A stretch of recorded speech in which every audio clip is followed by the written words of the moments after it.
pui le thil ti thei te po an ral le thin kho ve la ya mi ro pui le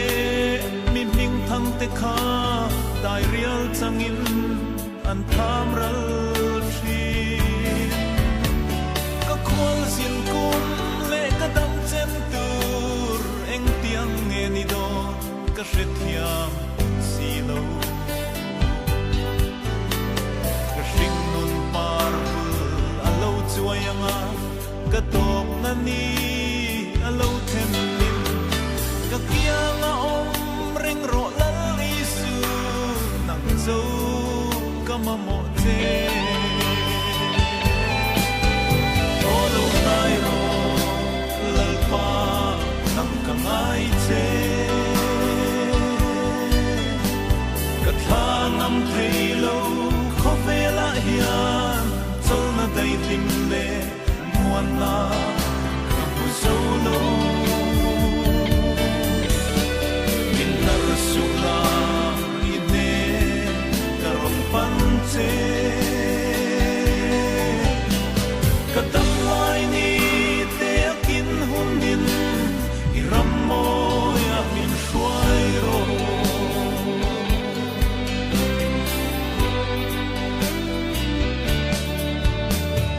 chun le zua le I thian du ten sira nolin nu tiang an chom chemo I mangai per I in na na chuan wanang nolin a phat san chemo rai ra vangai chin lai leng te mu sit le diria I tuar thinem Maria kadam chun nun kho har mangin mangai tureng itong lo em ni eng lai po nang ma thireng tu isuan mangai che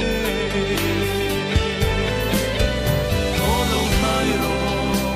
lalpa nang kangai che thangam thei lo kho ve la hian chol na dai lim le